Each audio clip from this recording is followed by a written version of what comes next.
Bismillahirrahmanirrahim. Assalamualaikum warahmatullahi wabarakatuh. Alhamdulillahirabbil alamin wa bihi nasta'in ala umuri dunya waddin wa ala alihi wa sahbihi ajma'in amma ba'd. Anak sekalian yang saya cintai karena Allah Subhanahu wa taala, alhamdulillah atas izin Allah Subhanahu wa taala. Tentunya kalian semua sekarang sudah memasuki kelas 9, alhamdulillah ya.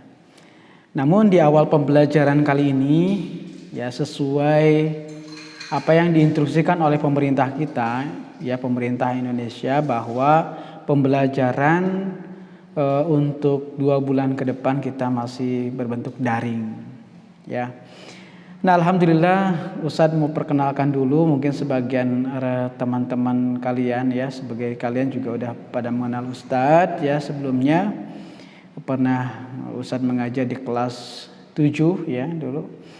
Nah, sekarang ketemu lagi di kelas 9. Alhamdulillah tentunya pembelajaran PPKN di kelas 9 ini tentunya sama sih ya. Materi-materi yang telah kita pelajari mungkin sebagian besar waktu kelas 7 dan kelas 8, hanya kelas 9 kita akan memperdalam kembali materi-materi yang sudah disampaikan oleh Ustadz dan Ustazah sebelumnya.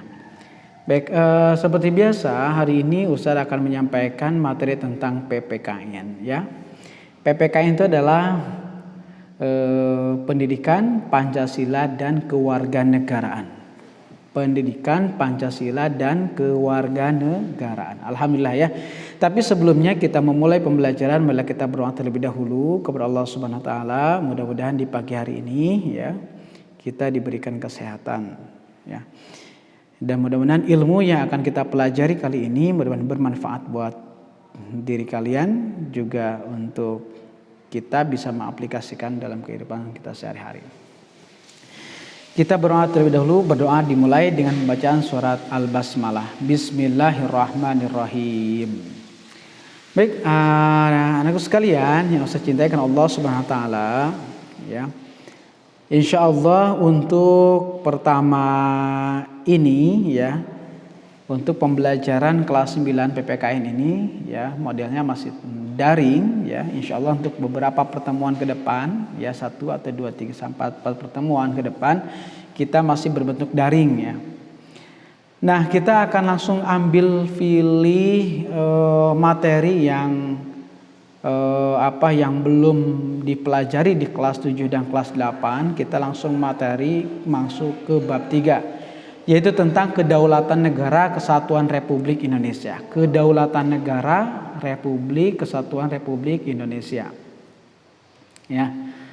Nah, kedaulatan negara Republik Indonesia tentunya ya, tujuan pembelajaran yang akan kita laksanakan selama 3-4 pertemuan ke depan, kita akan belajar tentang bab 3 ya. Tujuan pembelajarannya pertama adalah mengenal serta memahami ketentuan tentang bentuk dan kedaulatan negara sesuai dengan Undang-Undang Dasar Negara Kesatuan Republik Indonesia tahun 1945 ya. Ini tujuan pembelajaran kita untuk 3 pertemuan ke depan ya. Kemudian yang kedua, tujuan pembelajaran kita adalah menumbuhkan rasa ingin tahu ya. Menumbuhkan rasa ingin tahu terhadap ketentuan perihal bentuk dan kedaulatan negara sesuai Undang-Undang Dasar Negara Kesatuan Republik Indonesia. Nah, kemudian yang ketiga, memahami berbagai prinsip kedaulatan sesuai Undang-Undang Dasar Negara Republik Indonesia tahun 1945. Kemudian yang terakhir ya, tujuan pembelajaran tentang kedaulatan ini adalah memahami dinamika perwujudan kedaulatan negara Kesatuan Republik Indonesia ya. Ini mungkin tujuan pembelajaran yang akan kita pelajari untuk beberapa pertemuan ke depan. Baik. Nah, sekalian yang saya cintai karena Allah Subhanahu wa taala, insyaallah Kali ini kita akan membahas tentang bagian A terlebih dahulu, tentang hakikat dan teori kedaulatan. Baik, untuk itu anu sekalian silakan untuk disiapkan buku tulis kalian ya, biar pembelajarannya lebih hikmat lagi. Silakan disiapkan buku tulisnya. Poin-poin yang penting silakan untuk dicatat ya, atau diresum oleh kalian sebagai bahan pembelajaran kalian. Baik, anu sekalian, kita masuk ke bagian A tentang hakikat dan teori kedaulatan. Hakikat dan teori kedaulatan. Hakikat dan teori kedaulatan. Hakikat. Apa itu hakikat? Apa itu teori kedaulatan? Nah, kita akan bahas hakikat dan teori kedaulatan. Ya. Tentunya anu sekalian, ada beberapa pendapat ya tentang makna kedaulatan. Kedaulatan itu adalah kekuasaan tertinggi untuk menentukan hukum dalam suatu negara. Kedaulatan itu adalah kekuasaan tertinggi untuk menentukan hukum dalam suatu negara tersebut. Nah, jadi kalau negara yang sudah berdaulat itu berarti negara yang sudah merdeka. Negara yang sudah merdeka berarti sudah bisa menentukan hukum dalam suatu negara. Gitu ya. Jadi disebut kedaulatan. Ini menurut Bodin ya. Bodin mengatakan bahwa kedaulatan adalah kekuasaan tertinggi untuk menentukan hukum dalam suatu negara. Ini ya Bodin. Nah, kemudian sekalian, hakikat dan teori kedaulatan itu negara memiliki kekuasaan tertinggi. Kita tahu bahwa suatu negara, sebuah negara itu memiliki kekuasaan tertinggi untuk memaksa semua penduduknya agar mentaati undang-undang serta peraturan-peraturan ya yang kedaulatan ke dalam. Jadi maksudnya gini, Indonesia itu kan sekarang udah menjadi negara berdaulat. Ya, kekuasaan tertinggi. Artinya Indonesia itu sudah bisa mengatur negaranya sendiri dan tidak boleh negara lain ya, Malaysia, Singapura dan sebagainya mengatur kedaulatan negara kita. Jadi Indonesia itu sudah menjadi negara yang berdaulat. Negara berdaulat itu adalah negara yang bisa mengatur, kekuasaan tertinggi ada di tangan rakyat gitu ya, kedaulatan rakyat. Nah, jadi negara itu memiliki kekuasaan tertinggi ya.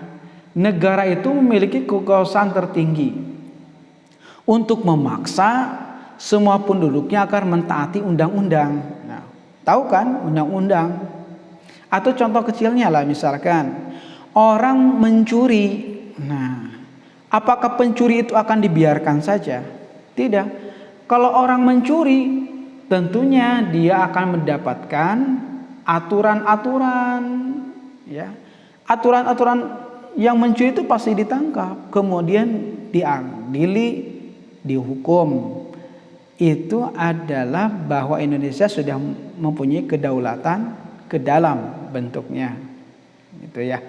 Nah, sekalian, jadi negara itu memiliki kekuasaan tertinggi. Karena negara yang sudah merdeka bisa menentukan nasibnya oleh negara itu sendiri. Jadi tidak ada intervensi dari negara-negara luar.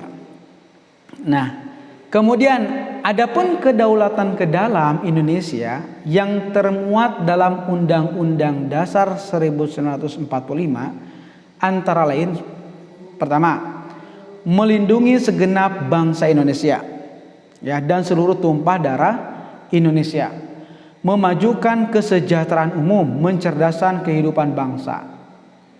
Nah, jadi kedaulatan ke dalam itu bentuknya seperti itu. Harus melindungi segenap bangsa Indonesia dari kemiskinan, dari ketidakadilan gitu ya. Kemudian dari apa? Dari pertikaian ya. Harus melindungi segenap bangsa Indonesia, seluruh tumpah darah Indonesia ya, bahwa negara kita itu sangat menjunjung tinggi kepada kedaulatan ya. Dan kedaulatan ke dalam ini tentu akan melindungi segenap bangsa Indonesia. Jadi kita harus saling menghormati. Ketika pemerintah melakukan atau misalkan membuat sebuah undang-undang untuk kebaikan kita bersama, ya kita ikuti. Karena isi undang-undang yang telah dibuat oleh para tokoh kita ya Indonesia mungkin untuk kebaikan kita bersama. Tapi kalau misalkan itu sangat membahayakan atau sebaliknya merugikan masyarakat, ya mungkin itu perlu kita tentang juga gitu ya. Nah, jadi kedaulatan ke dalam itu harus melindungi segenap bangsa Indonesia. Ya, melindungi segenap bangsa Indonesia. Melindungi segenap bangsa Indonesia ya. Seluruh tumpah darah Indonesia ya. Kemudian harus memajukan kesejahteraan umum. Maksudnya kesejahteraan umum itu harus semua kita. Ya. Semua rakyat Indonesia itu harus maju kesejahteraannya, harus tercukupi ya. Jangan ada kesenjangan-kesenjangan terlalu jauh ya antara miskin dengan yang kaya itu sangat jauh banget gitu ya. Kemudian yang ketiga, kedaulatan ke dalam itu mencerdaskan kehidupan bangsa. Mencerdaskan kehidupan bangsa, harus cerdas mencerdaskan kehidupan bangsa. Ya. Diadakan lembaga-lembaga sekolah ya oleh pemerintah, sekolah negeri mulai dari TK atau PAUD ya saat ini PAUD, TK, SD, SMP, SMA sampai perguruan tinggi. Pemerintah menyiapkan untuk apa? Untuk mencerdaskan kehidupan bangsa. Nah, ini adalah salah satu bentuk bahwa kedaulatan ke dalam. Jadi kedaulatan ke dalam itu artinya adalah semua kekuasaan tertinggi yang menyangkut tentang kehidupan masyarakat Indonesia yang ada di dalam saja, gitu ya. Nah, kemudian sekalian, selain itu negara juga mempertahankan kemerdekaannya terhadap serangan-serangan dari negara lain dan mempertahankan kedaulatan keluar. Nah, gitu ya. Jadi ada kedaulatan ke dalam yang tadi ya mencerdaskan kehidupan bangsa. Ada juga kedaulatan ke dalam, keluar ya. Atau external sovereignty. Nah, kedaulatan keluar ini tentunya harus mempertahankan kemerdekaannya terhadap serangan-serangan dari negara lain dan mempertahankan kedaulatan dari luar. Ya, misalkan kita kerjasama antara dua negara untuk mencerdaskan kehidupan bangsa, itu adalah salah satu kedaulatan keluar. Ya, kita mengirim pasukan perang, misalkan ya perdamaian. Mengirimkan pasukan perdamaian itu adalah salah satu mempertahankan kedaulatan keluar ya. Kita ikut berpartisipasi ya. Tentunya kedaulatan keluar ini adalah menjaga mempertahankan kemerdekaan Indonesia terhadap serangan-serangan dari negara lain ya. Contoh misalkan negara tetangga kita Malaysia ya datang tiba-tiba ke Indonesia ya, kemudian mau menghancurkan alat vital nasional misalkan Monas ya. Nah, tentu saja negara kita, karena negara kita sudah merdeka, maka kita mesti bertindak gitu ya untuk mempertahankan kedaulatan negara kita sendiri dan tidak boleh diacak-acak oleh orang lain. Nah, gitu ya. Maka Ustaz akan sedikit menyampaikan bahwa kedaulatan ke dalam dan keluar itu sama halnya seperti gini ya sekalian. Nah, ini sebuah kelas ya. Ini atau sekolah ya, sekolah. Di mana sekolah satu dengan sekolah lain. Misalkan ini ya. Ini SMP IT Azkia, yang satu lagi misalkan SMP yang dekat aja ya, SMP Necis, karena dekat ya dengan Azkia.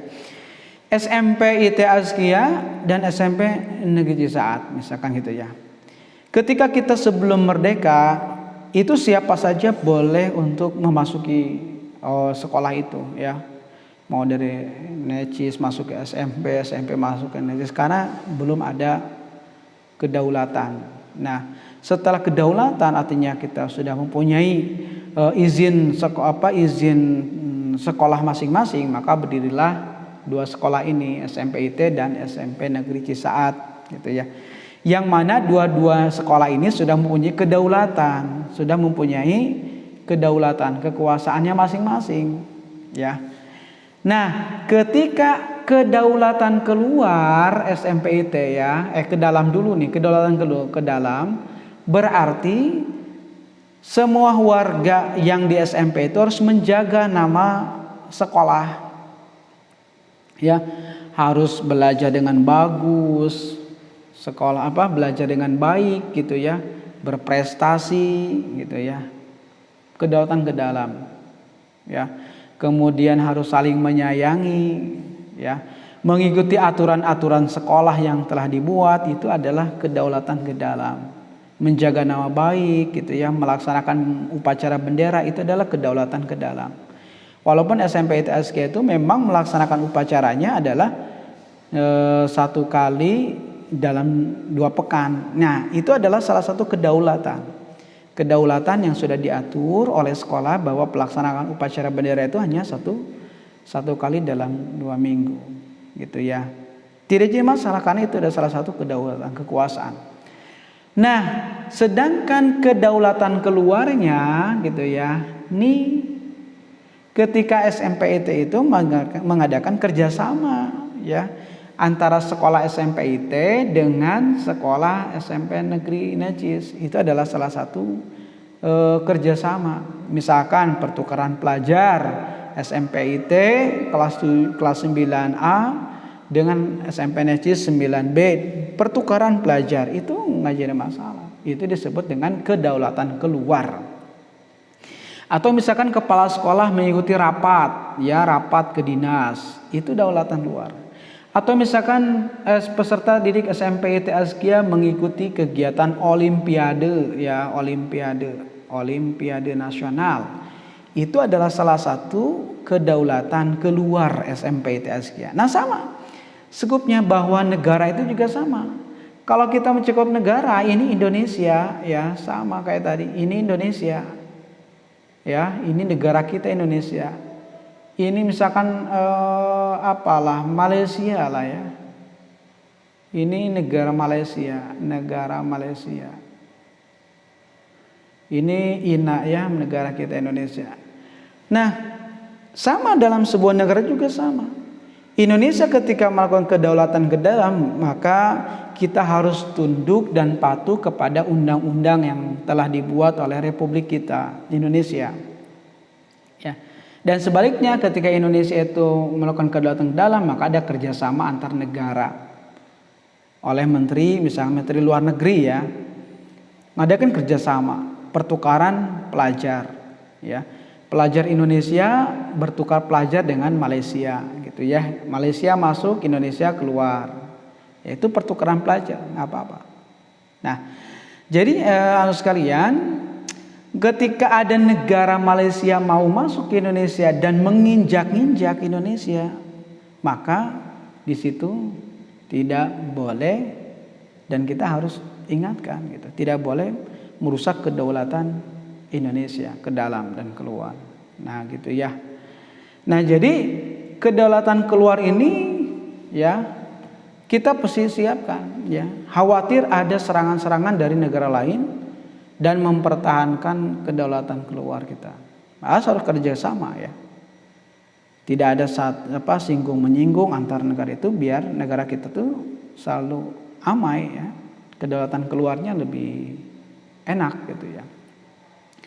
Nah, adapun kedaulatan keluar Indonesia ya, dalam Undang-Undang Dasar 1945 antara lain adalah ya, ini undang-undangnya, ikut serta dalam perdamaian dunia. Nah, makanya tadi saya sampaikan ada polisi perdamaian dunia dikirim ya, yang berdasarkan kemerdekaan, perdamaian abadi, keadilan sosial, ya. Itu adalah salah satu kedaulatan keluar, hubungan kerjasama internasional, ya, di bidang keamanannya, tentang sosialnya, ya, dan sebagainya. Kemudian kedua, presiden dengan persetujuan DPR menyatakan perang, membuat perdamaian dan perjanjian dengan negara lain. Ini kalau udah menyatakan perang, ya berarti itu adalah kedaulatan keluar. Karena perang itu sudah antar negara. Tapi Ustadz, gimana kalau perangnya antar daerah? Itu tidak kedaulatan keluar, tapi masih ada kedaulatan ke dalam. Hanya saja memang masih ada pelanggaran hukum masuknya, gitu ya. Nah, kalau sudah masuk kedaulatan keluar, maka presiden dengan persetujuan DPR menyatakan perang. Nah, kalau udah perang itu berarti kedaulatan keluar, gitu ya. Membuat perdamaian, perjanjian dengan negara lain, ya. Tadi kerjasama. Misalkan dulu Indonesia, ya, Ustaz mau sedikit sampaikan bahwa Indonesia dulu sekitar tahun 2009 lah, ya. Di Sukabumi khususnya, di Sukabumi itu belum ada garmen, ya. Garmen itu hanya beberapa saja, ya. Daerah Cibadak, Cicurug, kemudian mana lagi daerah Ciberem, ya, yang banyak garmen. Terus daerah Cisaat juga ada, itu garmen-garmen besar. Nah sekalian, itu garmen itu tumbuh, garmen itu ada di Indonesia, ada di daerah kita Sukabumi. Itu sebab apa? Sebab adanya hubungan kerjasama antar daerah. Itu adalah adanya kedaulatan keluar, adanya kerjasama saling menguntungkan, sehingga mereka berinvestasi, ya, investasi ke negara kita. Carilah di Indonesia, ya, daerah Sukabumi banyak garmen sekarang. Ya, pemerintah kenapa melakukan kerjasama seperti itu, kedaulatan keluar, agar masyarakatnya sedikit mengurangi pengangguran, angka pengangguran, gitu ya, salah satunya. Nah gitu ya, kita kembali lagi. Jadi sekalian, presiden mengangkat duta dan konsul. Nah, ada duta kan? Duta itu apa? Kedutaan besar di setiap negara itu ada. Nah, presiden itu mengangkat kedutaan di setiap negara yang udah melakukan kerjasama. Misalkan dengan Arab Saudi, ya, karena jemaah paling banyak di Indonesia, ya, ketika melaksanakan jemaah haji misalnya Indonesia melakukan kerjasama dengan pemerintah Arab Saudi, ya, maka mengangkatlah konsul dan duta besar, disimpan duta besarnya di Arab Saudi. Jadi kalau masyarakat Indonesia ada sesuatu hal yang berkaitan dengan rakyatnya, dengan negaranya, maka akan dikonsultasikan dengan kedutaannya masing-masing. Nah seperti itu ya. Itu disebut dengan kedaulatan keluar. Udah paham sampai sini anak sekalian? Nah, tentunya hakikat dan teori kedaulatan ini, kedaulatan mempunyai sejumlah sifat, ya, pokok, yaitu asli, permanen, tunggal, dan tidak terbatas. Nah, tentunya sekalian, ya, ini pernah kita pelajari kalau nggak salah mungkin pernah belajar di SD, ya.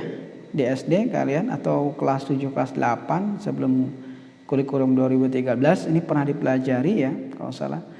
Terdapat beberapa teori kedaulatan, antara lain ada kedaulatan Tuhan, ya, pernah dengar kedaulatan Tuhan? Ada kedaulatan raja, ada kedaulatan negara, ada kedaulatan hukum, ada kedaulatan rakyat. 1, 2, 3, 4, 5, ya. Pernah pelajari kan, ya. Nah, kedaulatan. Coba apa kita mulai dari kedaulatan Tuhan. Kedaulatan Tuhan beranggapan bahwa raja atau penguasa memperoleh kekuasaan tertinggi dari Tuhan. Kedaulatan Tuhan. Jadi bahwa raja atau penguasa memperoleh kekuasaan tertinggi dari Tuhan. Jadi apa? Tangan kanannya Tuhan berarti, ya. Nah, kedaulatan Tuhan. Apakah seperti itu di Indonesia kita? Ada teori tentang kedaulatan raja. Nih, apa Indonesia tadi seperti kedaulatan Tuhan? Tidak. Atau teori kedaulatan raja. Selama abad pertengahan, teori kedaulatan Tuhan berkembang menjadi teori kedaulatan raja. Kedaulatan raja terletak di tangan raja sebagai penjelmaan kehendak Tuhan. Nah, Indonesia menganut teori kedaulatan raja tidak? Tidak kan? Nah, Indonesia itu memang tidak ada sistem kerajaan. Mungkin sebelum merdeka ya di Nusantara memang ada kerajaan. Tapi setelah Indonesia merdeka tidak menganut tentang teori kedaulatan raja. Kemudian kita masuk. Menurut teori kedaulatan negara, kekuasaan pemerintah bersumber dari kedaulatan negara. Negara dianggap sebagai sumber kedaulatan yang memiliki kekuasaan tidak terbatas. Negaralah yang menciptakan hukum. Negara yang menciptakan hukum. Betul. Indonesia termasuk kedaulatan negara. Indonesia bisa termasuk juga kedaulatan negara, ya. Kemudian yang keempat, ada berdasarkan teori kedaulatan hukum, ya. Kekuasaan hukum merupakan kekuasaan tertinggi dari dalam negara, ya. Kekuasaan pemerintah berasal dari hukum yang berlaku, gitu ya. Indonesia termasuk kedaulatan hukum? Ada juga kan? Karena Indonesia merupakan kekuasaan tinggi dalam negara, kekuasaan pemerintah berasal dari hukum yang berlaku. Karena Indonesia juga ada bersumber dari hukum, ya, negara-negara agar patuh, taat dan sebagainya. Indonesia masuk ke dalam itu. Nah, namun yang paling relevan dengan teori kedaulatan yaitu kedaulatan rakyat, ya. Berdasarkan teori kedaulatan rakyat, rakyat sebagai pemegang kekuasaan tertinggi memberikan sebagian haknya kepada penguasa untuk kepentingan bersama. Nah, Indonesia itu menganut kedaulatan rakyat. Dari rakyat, oleh rakyat, dan untuk rakyat. Jadi sistem demokrasi itu pemilihan, ya. Asalnya rakyat dipilih menjadi wakil rakyat, ya. Misalkan jadi presiden, setelah jadi presiden kemudian dia harus berpikir untuk kepentingan rakyat. Nah, itu disebut dengan kedaulatan rakyat, ya. Indonesia banget ini adalah kedaulatan rakyat.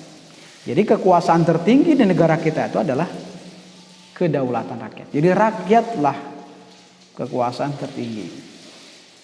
Nah, sekalian, itu yang perlu saya sampaikan dalam pertemuan kali ini.